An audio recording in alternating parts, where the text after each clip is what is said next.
Ensure کیا جائے گا کہ یوکرائن میں جو کم سے کم فوجی طاقت وہ موجود رہے۔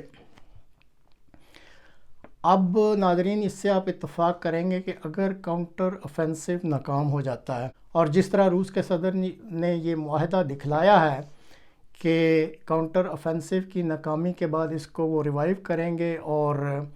یوکرائن جو ہے اس کی غیر جانبدار جو صورتحال اس کو بحال کریں گے اور وہاں پہ کم سے کم جو فوج ہے اس کو یقینی بنائیں گے، تو ظاہر ہے اب یہ تقریباً سال سے زیادہ جنگ جاری ہے، تو یہ اگر صورتحال اس طرح بنتی جیسے روسی صدر اعلان کر رہے ہیں تو پھر یہ امریکہ اور ناٹو کے منہ پر ایک زناٹے دار تھپڑ ہونا تھا، اور ظاہر ہے اب امریکہ یا ناٹو اس چیز کو برداشت نہیں کر سکتے تھے۔ چنانچہ پھر امریکہ اور ناٹو ممالک کی شہ پر مغربی ایشیا کے ایک ملک کی خفیہ ایجنسی کو استعمال کیا گیا، اور اس خفیہ ایجنسی نے واگنر گروپ کے اس لیڈر کو شیشے میں اتارا اور بغاوت پر اکسایا، اور اس نے پھر ان کی باتوں میں آ کر یہ قدم اٹھا لیا۔ اب اگر یہ فرض کریں کہ بغاوت کامیاب ہو جاتی تو اس میں روس کے لیے بہت بڑی پریشانی بن جانی تھی، کیونکہ جیسے بتایا کہ 50,000 کے قریب واگنر گروپ کی جو فوجی طاقت ہے، تو اس وجہ سے روس کے جو دفاعی پوزیشنیں ہیں اس میں بھی رد و بدل کرنا پڑتا، اور جب اس حالت میں جو جنگ جس مقام پہ پہنچی ہوئی ہے، اگر آپ دفاعی پوزیشنوں میں رد و بدل کرتے ہیں تو پھر جو یوکرائن کا کاؤنٹر آفینسو تھا امریکہ اور ناٹو کی مدد سے، اس کی کامیابی کا امکان بہت بڑھ جانا تھا۔ اور دوسری طرف پھر آپ یہ ذہن میں رکھیں کہ 50,000 فوجی جب بغاوت کرتے ہیں، اور یہ واگنر گروپ جیسے اس نے ایک علاقے پہ قبضہ کر کے اور دھمکی دے دی تھی پیش قدمی کی ماسکو کی طرف، تو اندرونی طور پر پھر جو روسی صدر ہے اور افواج کو یہ ایک نئی درد سری سامنے آ جانی تھی کہ ان 50,000 ٹرینڈ فوجیوں کو وہ کیسے قابو کریں۔ بہرحال میں تو یہی کہوں گا کہ روسی صدر کا بھلا ہوا،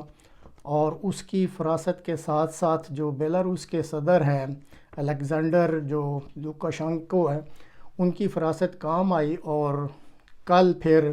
کوئی اس طریقے سے صورتحال بنی کہ واگنر گروپ کے لیڈر کو قابو کر لیا گیا، اور اس کو اس بات پر یا آپ کہہ لیں مجبور کیا گیا ہے یا کنونس کیا گیا ہے، اور اس نے پھر اس بغاوت کو جو اعلان کیا تھا اس کو واپس لے لیا، اور اسی طرح جو فوجی ہیں ان کو بھی تنصیبات سے، جیسے یہ آپ پکچر میں دیکھ رہے ہیں، شہر کی فوجی تنصیبات سے وہ اپنا وڈرا کر رہے ہیں، انخلا کر رہے ہیں، اور ساتھ ہی اس نے کہا کہ وہ اپنی بغاوت کے اعلان کو واپس لیتا ہے، اور اس نے اظہار کیا کہ وہ پھر بیلاروس میں جانا پسند کرے گا، وہ روس میں نہیں رہے گا۔ اس کے اس اعلان کے ساتھ ہی روسی صدر نے اور ان کے محکمہ دفاع نے اعلان کیا ہے کہ جو واگنر گروپ کے فوجی ہیں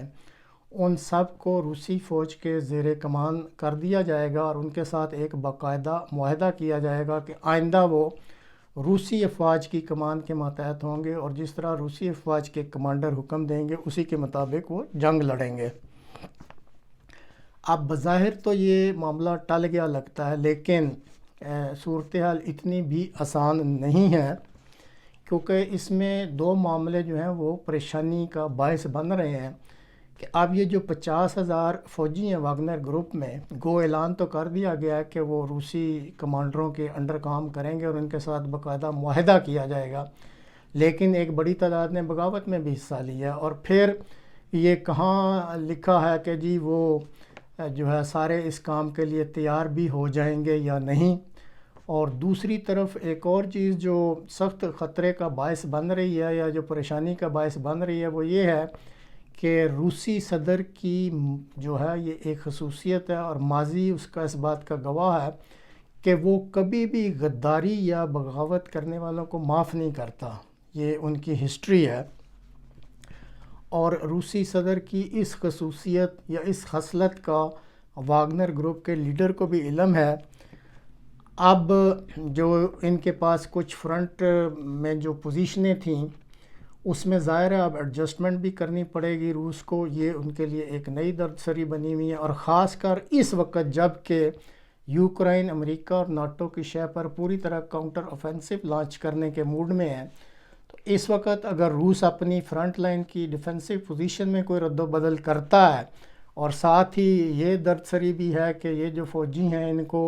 اگر کمان میں لے بھی دیا جاتا ہے تو ان پہ جو شک ہے وہ کس طرح دور ہوگا اور ان کو کہاں رکھا جائے گا. تو ان ساری چیزوں نے روسی صدر کے لیے خاصی پریشانیاں پیدا کر دی ہیں، اور یہ بھی شنید ہے کہ روسی صدر خود بھی کچھ خوف کا وہ شکار ہو چکے ہیں. تو آپ اس چیز سے اتفاق کریں گے کہ جب کوئی شخصیت خود خوف کا بھی شکار ہو جائے اور پریشان ہو جائے تو پھر یہ انسانی رویے ہوتے ہیں، آپ اس کے رویہ سے کوئی بھی ان ایکسپیکٹڈ بیہیویئر یا رویہ جو ہے اس کی امید کر سکتے ہیں. لہٰذا اب ہمیں دیکھنا ہوگا کہ اگلے 1-2 دن یا چند گھنٹے بھی آپ کہہ سکتے ہیں کہ یہ بہت ہی اہم ہے کہ روس کے صدر کس رویے کا اظہار کرتے ہیں، اور یہ جو اب نئی صورتحال بنی ہے اس پہ ان کا کیا ریئیکشن آتا ہے. تازہ ترین اطلاعات کے مطابق واگنر گروپ کے لیڈر نے بیلاروس جانے کا اعلان تو کیا ہے یا خواہش کا اظہار تو کیا ہے، لیکن ابھی تک وہ کس جگہ رپوش ہے اس کا کسی کو علم نہیں. تو دیکھتے ہیں اب آئندہ 1-2 دن میں یا اگلے گھنٹوں میں کیا صورتحال سامنے آتی ہے.